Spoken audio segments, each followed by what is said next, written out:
What's going on? Welcome back to the channel. In this video, I'm going to talk to you about how to have a healthy blood pressure. So if you have found out that you have high blood pressure, I'm going to give you some strategies to help you lower it to a healthy range. I'm also going to talk about why blood pressure is so important, because a lot of people brush it off, but it's known as the silent killer for a reason. All right, so with that being said, let's get into the video.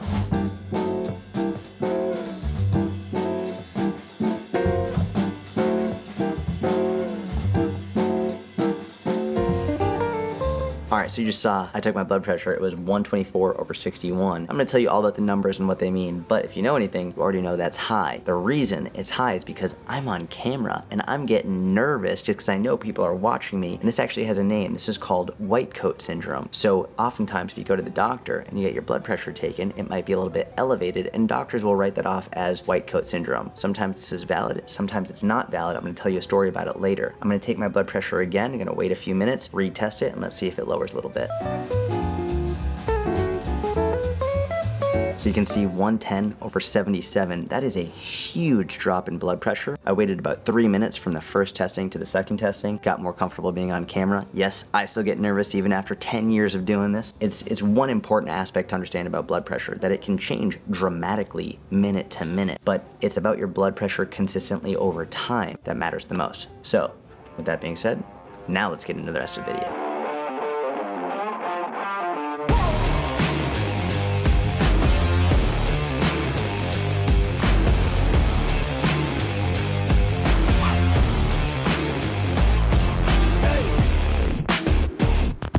All right, let's get into the meat and potatoes of the video, blood pressure, how to have a healthy blood pressure. But first, let's talk about why is it important. And before I get into this whole big list of really fucking scary things, I want to tell you a quick story. The reason I got really interested in blood pressure, something that I was never interested in growing up, is because several years ago, it's 2023 as of filming this, so it was about 2020, I started to see several stories from close friends of mine who they had very healthy family members. They were fit, they exercised, they ate well, they weren't overweight, and all of a sudden they dropped dead. And I don't like saying that because I don't like to be fear-mongering. I don't like to make you think something bad is going to happen to you right now, but that's just the truth of what happened. Several very healthy, fit people who paid attention to their exercise, nutrition, their sleep, all of this dropped dead on a dime and left their families. And that really caught my attention, especially because for a lot of my young adult life, I would go into the doctor's office and my blood pressure would be a little bit high. I didn't fully understand what that meant, and all of the doctors said, it's okay, it's probably white coat syndrome, sort of like I spoke about earlier in the video when my blood pressure was a little bit high. But I mean, it was higher than that. It was like 140/90 type high, and we'll discuss all of that down here. They kept writing it off as white coat, but as soon as I saw these stories of people who were seemingly healthy, I started to dig into it more. And I realized that a lot of these doctors were just writing it off because they thought it was white coat because I was young, I was otherwise healthy, I exercised a lot. I mean, hell, I run a fitness channel. But then I followed this woman named Nurse Kate, and she showed me that I could get an at-home blood pressure monitor like this. So I got my own at-home blood pressure monitor, and I started seeing that my blood pressure was in the 140s, sometimes 150s, over 80s, 90s, and above. And I was like, holy shit, this is a problem. So the more I started researching it, the more I realized, like, this is a big issue, and a lot of people don't realize it. And especially because I had no symptoms. And this is why it's so important. Blood pressure, or high blood pressure, also known as hypertension, in the medical community is called the silent killer. The silent killer because you have no symptoms. You don't know you have high blood pressure unless you check, unless you actually take the measurement, unless you either get the at-home monitor or you go to a CVS or somewhere near you, a pharmacy that you can check, or the doctor's office, right? And it's very important to get regular measurements because let's say you're going to the doctor's office and it's a little bit high there, but then you measure at home and it's lower. That's a good sign that you're just getting some white coat syndrome, that you're a little bit just maybe nervous at the doctor's office. But if your blood pressure is consistently high, you are at risk for heart attacks, heart failure, strokes, kidney disease, eye damage. Do you want me to keep going? That's what the WMTKG stands for. Want me to keep going? It goes on and on and on. I can't stress this enough. High blood pressure is one of the most preventable things that you can have, but if you don't know that you have it, it's one of the leading causes of death in the entire world. Nearly 50% of people, as of like 2021, the CDC said nearly 50% of people in the United States have high blood pressure. And we're gonna talk all about who can have it and why, but one of the most important things to remember here is that it doesn't matter if you're otherwise healthy and fit and exercise. It doesn't matter who you are, where you come from, doesn't matter how much you exercise or don't. You could have high blood pressure and not know it. This is why I'm so passionate about making this content. I talk about it on my Instagram all the time. You can follow me here if you want to. I have a whole podcast on blood pressure, which actually goes more in depth than this video will. So if you want to listen to the podcast, the link is in the description. I'm so passionate about this, and I've become even more passionate since I got married and had my daughter. I'll put a little picture up here of my wife and daughter. For me, obviously, selfishly, but also for everyone I know and everyone who follows me. Like, I don't want you to lose your life, and it's a very real risk of losing your life over something that is so preventable and treatable like blood pressure. So remember, actually, a quick story. A guy just DM'd me the other day. That's actually one of the reasons I wanted to film this video today. He DM'd me after I was talking about blood pressure, and he said, hey, what's going on? I'm consistently high blood pressure whenever I check it, but I don't feel anything, so I don't really know what the big deal is. And then I went on this whole fucking spiel with him being like, that's why it's called the silent killer, because you don't know unless you check. And it's so non-invasive. You put your arm through a fucking hole, you wrap it around your arm, you check, it takes less than a minute, and it can literally save your life. Every single time I post about this on my Instagram, people are always sending me messages, oh my God, thank you, I heard you mention this a year ago, I got it checked, went to the hospital, I was like 200 over 120, I was literally about to die and I didn't even know it, and they were able to save their life. So please, please, please check your blood pressure, make sure you're okay. I'm gonna go into how to lower your blood pressure and how to have a healthy blood pressure, like the title says. But first, I just wanna give you a little bit of understanding of what do the numbers actually mean, right? So when we hear high blood pressure, and I didn't know this until actually like several years ago when I really started to get more involved in it. But when we talk about high blood pressure, what you're really talking about is the pressure of your blood against your arteries, okay? So the top number, the first number that you see, this is called your systolic, and the bottom number is called your diastolic.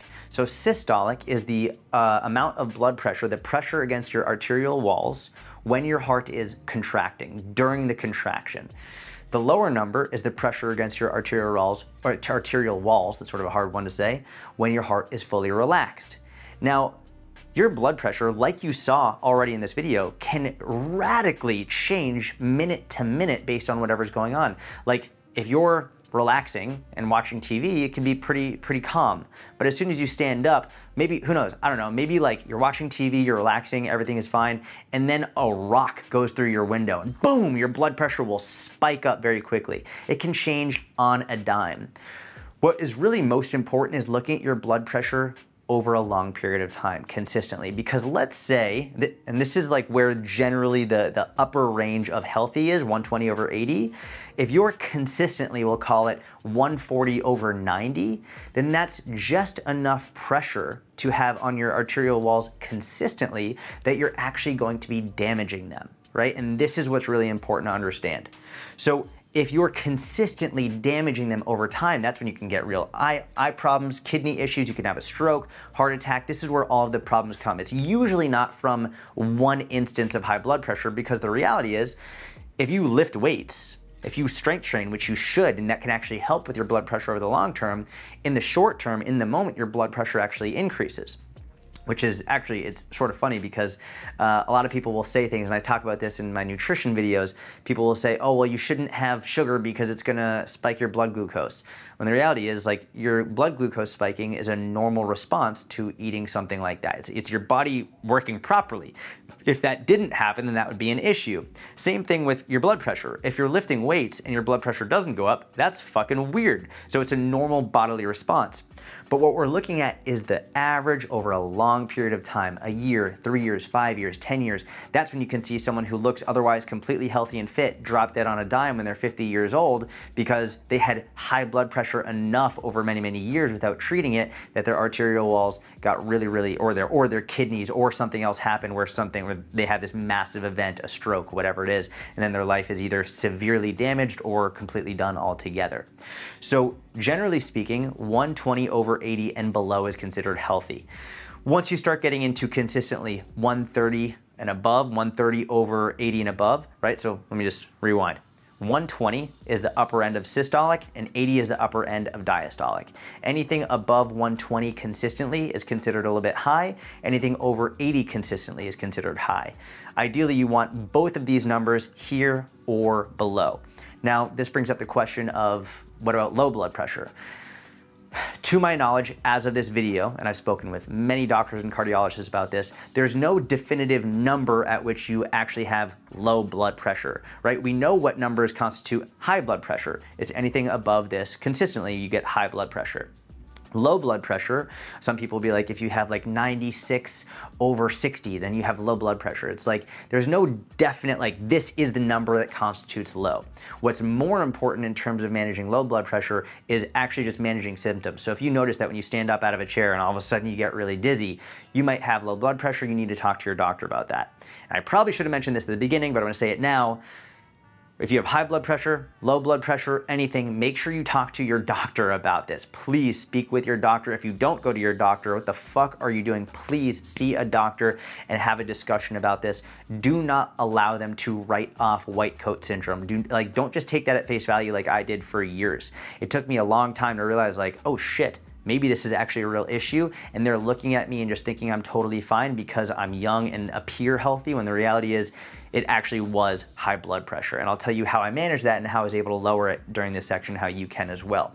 But generally speaking, 120 over 80 is what we're looking for. Like you saw in the video, I started at like 124. I think I was 124 over 77. And then in my second try, 5 minutes later, I was like 110 over 60 something, I believe. So you can have radical changes like that in a short time frame. But again, that's why we're looking for over a long period of time, average. Now, next question people ask is, when should you measure your blood pressure? Is there a certain time of day? The most important thing when measuring your blood pressure is that you measure at a consistent time, because you can get generally an average trend of where you are at that time. What's important to remember is if you wake up first thing in the morning, well, when you wake up first thing in the morning, your blood pressure is often going to be higher for many, many reasons, but oftentimes cortisol spikes. Based on your hormonal changes once you wake up, you're going to have a higher blood pressure. Even just you're lying down, you get out of bed, you stand up, you start walking around, blood pressure increases. That's normal, it's natural, it's common, and based on your physiology, your hormonal response, you will often have a higher blood pressure in the morning. So I tend to like to do it in the midday or evening when I'm a little bit more relaxed, okay? But the most important is that you're checking consistently and around the same time. So with that being said, let's discuss how. Actually, before we go to how, Mitch is behind the camera. If you want to follow him on Instagram, you can do that here. Best videographer in the world. Mitch, out of everything I just said, do you have any questions? No. No? Okay, cool. We're going to keep going. All right, so I have left these blank. I do ad libs. If you watch my channel, you know I do this all the time because I want you to watch the whole video, not skip around. I've written them down on my phone, which is what I'm going to check.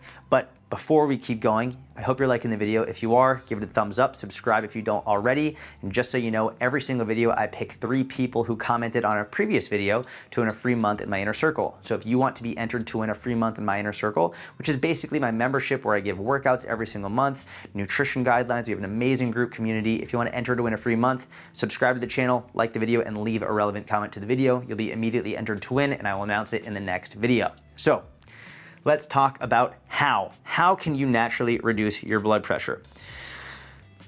There's a lot, as you can see.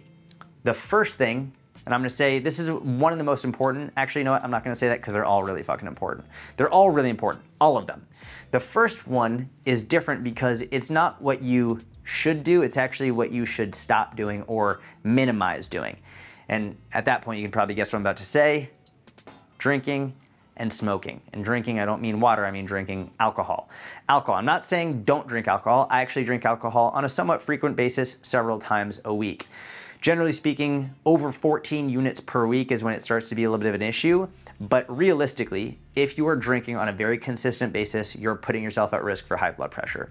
And listen, there is research saying that drinking moderately is good for you. There's research saying that literally drinking nothing is the only way to get the optimal health benefits. There are people who say you can have moderate drinking and it's going to be better for you. No matter what you want to find in the research, you're going to be able to find it. The reality is alcohol isn't good for you. Period. End of story. Coming from someone who drinks alcohol on a regular basis. I'm not going to play mental gymnastics and try and lie to you and say, well, it's actually good. No, alcohol is not fucking good for you at all, period. I'm not willing to cut it out of my life yet, but it's important to note that if you're struggling with high blood pressure and you want to reduce it and you're drinking consistently, at the very least, reduce it, if not cut it out altogether. If that gives you anxiety, if you're struggling to get rid of alcohol, please talk with someone. Maybe consider going to an AA meeting. But drinking and smoking are some of the worst things you can do for your blood pressure and your health overall. We all know that. If you're watching this, we all know drinking and smoking is not good for you. So, second thing on the list, exercise. This is also not a fucking surprise. Now, if you don't know how to start exercising or what to do, you should probably join my inner circle because I'm going to teach you exactly how to do it. I've got beginner programs, advanced programs, everything you need, but both cardio and strength training, they are both very important. It's not one or the other. They both have unique and important benefits that are better together than either alone. So make sure you're exercising, generally speaking, at least 150 minutes a week of low to moderate exercise every week for cardiovascular. And if you can get between like 2 to 4 strength training sessions per week, that would be absolutely wonderful. Now, next one, nutrition. Nutrition is obviously very important. So when it comes to nutrition, the most important things from a blood pressure perspective, fruits, vegetables, and fiber. Now, fiber obviously fits in with fruits and vegetables because many fruits and vegetables already have a lot of fiber in them, especially things like berries. Raspberries have like 8 grams of fiber per cup, which is wild. But generally speaking, fiber is one of the most important things that you can do, you can eat on a regular basis to make sure that you're keeping your blood pressure in a healthy range. Generally speaking, women at least 25 grams of fiber a day, men at least 38 grams of fiber a day. These are generalizations, but if you start with that, it's an amazing, amazing starting point.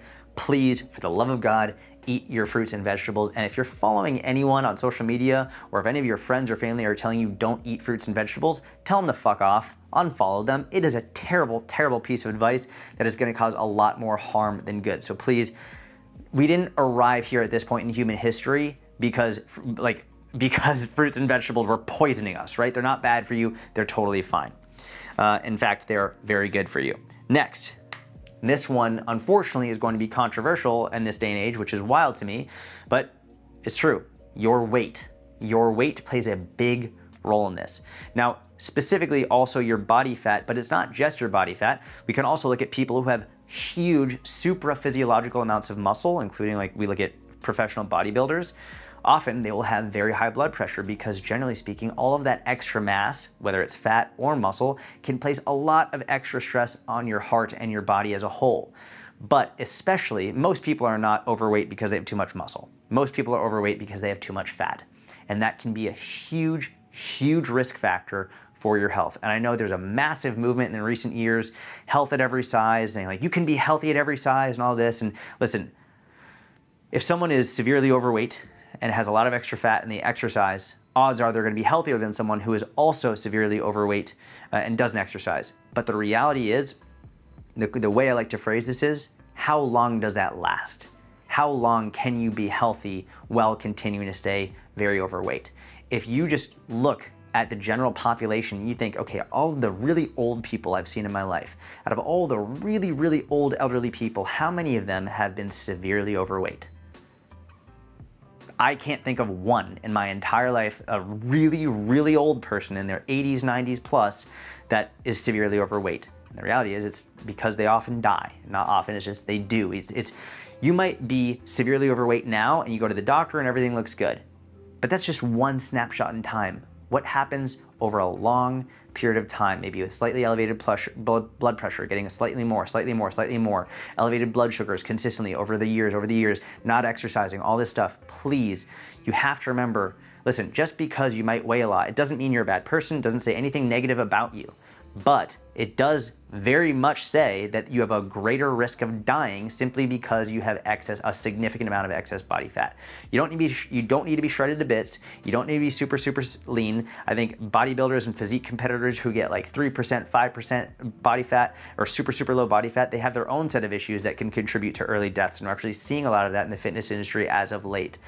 But please understand that if you have a significant amount of extra weight and especially body fat, you are putting yourself at an exponentially greater risk of having high blood pressure and dying early, all right? Next, I don't know which number we're on or which line we're on, but next one is sleep. Sleep is actually, this is one of the ones that surprised me the most. If you're not getting at least, and this is a minimum, at least 6 hours of quality sleep per night, you're putting yourself at a greater risk for high blood pressure. Personally, this is one of the reasons why I think my blood pressure was significantly higher. It was during my late 20s when I was working unbelievably hard on my business. There were several nights a week where I was maybe pulling all-nighters, where I just wasn't getting enough sleep at all. I was traveling all over the world, coaching Gary Vaynerchuk.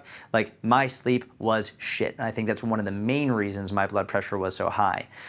I started some medication, I'll talk about that in a second, very low dose, but I also got my sleep in check, and that just immediately helped without question. I think it's one of the most important things, especially in this day and age when people are just doing the death scroll on Instagram, TikTok, late at night, they're not going to bed. Put your fucking phone down and go to sleep. It massively impacts your blood pressure. If you're the parent of young children, I feel you. My daughter, as of filming this, is about 10 months old. Like, it can be very tough. The good news is, let's say you're not getting enough sleep right now, you can do it later. You can focus on all these other things, right? And then once your children get older and they're getting better sleep, you can focus on it then. But just because you're struggling with your sleep now, maybe because you have young kids or something else, doesn't mean you can't focus on all of this other stuff. And it's better to do all of that and then maybe not get as much sleep now than just ignore all of it together. Now, the next one, this one I was actually pretty surprised about, caffeine.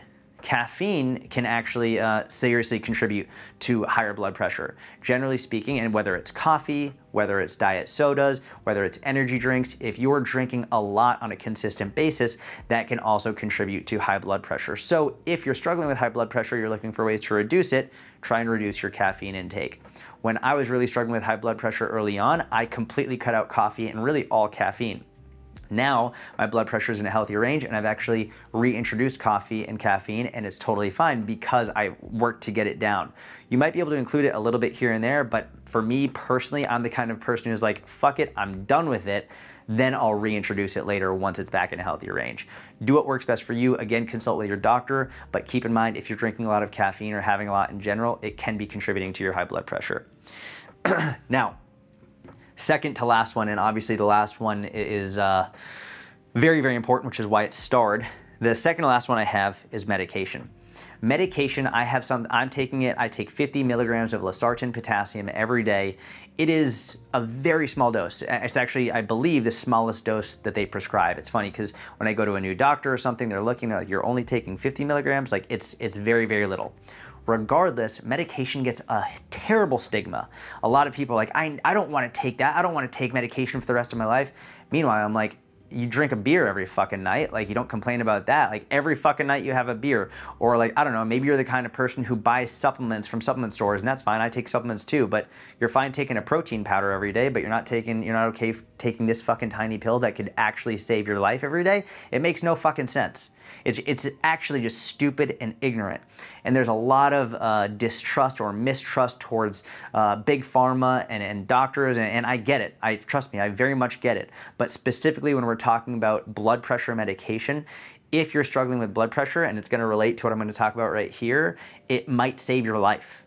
And if you have to take a little pill every day, and that's the price you have to pay, that's an amazing price. Like, I can't wrap my head around why people freak out about this. It's a blood pressure medication. Some people, once they get their blood pressure in a healthy range, they can come off of it, and that's fine. Some people, they can't. They need to stay on it forever. I'm probably the kind of person that's gonna have to stay on it forever, and I'll tell you why in a second. But if that's what helps me keep me in a healthier range and allows me to live longer, God willing, then so be it. I'm totally fine with it, and I think you should be as well. Now, the last one, and I've started this one, this is very important, is genetics. This, for me, is very much why I believe my blood pressure is high. And naturally, like before I started taking medication and then also getting my sleep in check and everything else. But I come from a family who has a history of high blood pressure. right? Everyone in my family has high blood pressure. Every single person, mom, dad, my entire extended family all has high blood pressure. So even for someone like me, who's otherwise healthy and fit and exercise and eats well, still have high blood pressure. There's really only one other person in my extended family who actually eats well and exercises. Everyone else really struggles with that. And he also has high blood pressure. He's been on blood pressure medication since he was like in his early 20s as well. So the reason that I say this is because many of the people who initially watch my channel are people who are fit and healthy, or at least on their health and fitness journey. They're exercising, they're eating well, they're paying attention to it, and they might think they don't have a problem with their blood pressure. But again, like I said, you don't know unless you check. Your genetics play a huge role in everything in life, and especially your blood pressure. So even if you're otherwise healthy, even if you exercise, even if you eat well, even if you get great sleep, even if you feel like you're not very stressed, you have to check your blood pressure because that is a major component of whether or not you have it. And again, it's called the silent killer because you don't know you fucking have it unless you check. All right, so to wrap up, please, for the love of God, get an at-home blood pressure monitor. I'll put the link to mine in the description. If you can't afford that or you don't want to, please go to a pharmacy and check your blood pressure. Go to your doctor, talk to your doctor about your blood pressure. Don't just let them push you away and say, oh, it's probably white coat syndrome. Please check it regularly. I would say at least once per week is a really good idea to check it on a consistent basis. Make this a priority for yourself and for your loved ones, because if you have high blood pressure consistently, you have no idea how devastating it can be. So I hope this video is helpful. If it was, please give it a thumbs up, subscribe to the channel if you don't already, leave a comment if you want to be entered to win a free month in the Inner Circle. With that being said, I think now, Mitch, what are we gonna do? We're gonna announce the winners, or we're gonna do Q&A? Tell them about your email list. Oh, thank you, Mitch. If you want to sign up for my email list, you can do that as well. The link is in the description. Every single video, I pick 10 people who sign up to my email list to win a free month in my Inner Circle. If you're already on the email list, you're already entered to win. What I'll do is, after this video is live, I'll give it 24 hours and I'll pick 10 people who are on my email list to win a free month in Inner Circle, and I will email you directly. So if you win, that's how you'll find out. Now what? Inner Circle. Now we're going to announce the Inner Circle winners. We're going to go in the other room. I'll announce the 3 people who won a free month in the Inner Circle from the previous video. All right, so the Inner Circle winners from the last video are Rachel McGuire 6954, Davy Boy P1, and I don't know how to pronounce this one, but I have left you a comment and explained how to get into the Inner Circle. Congratulations, I'll see you soon. Now, let's get into Instagram Q&A.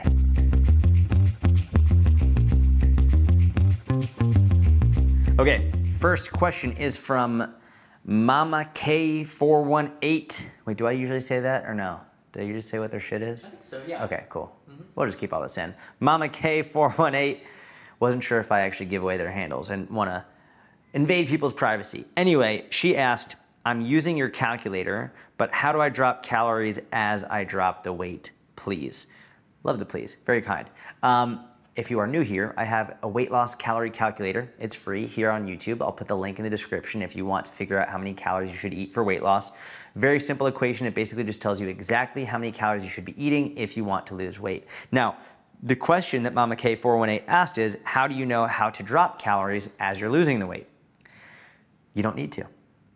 A lot of people will say you need to keep reducing the calories as you continue losing weight, but the way that my formula works is it's based off of your goal weight. And so the calories that you're eating in that are essentially about the calories that you would be eating in order to maintain that weight, which means it's inherently lower than anything above that weight. So one of the very cool things about when you use this formula, you don't need to continually change your calories throughout the process. You keep them exactly the same. Often at the beginning, you'll lose weight a little bit more quickly, and then as you go, it gets slower and slower and slower, and that's when people think, I need to change my calories, I need to reduce my calories. Just because your weight loss is slow doesn't mean you need to change anything. In fact, it usually means you should keep it exactly the same.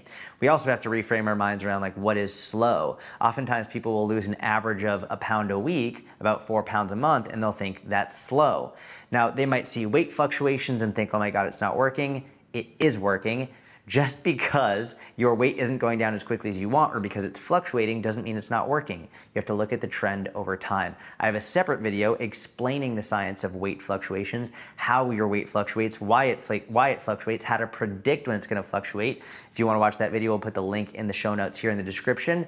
Either way, you don't need to change the calories. Just keep going and understand and know ahead of time that it's going to take longer and it's going to be a little bit slower than you want, especially than it was at the very beginning. All right, next question is from Mariana Sadorni, and she said, do you have a video or post or podcast that explains carb cycling or refeeds? Yes, I actually do. I have a video on carb cycling and I have a video on refeeds. We'll link them both in the description. But I'll briefly explain carb cycling right now. So basically, carb cycling, everyone talks about it. Oh my God, carb cycling, you have higher carbs, lower carbs. And often they'll discuss, all right, when you have higher carbs, lower fat, and when you have higher fat, you have lower carbs, and they make it seem like it's the superior system. It's a wonderful system, and it can work very, very well. But it's not magical, it's not crazy.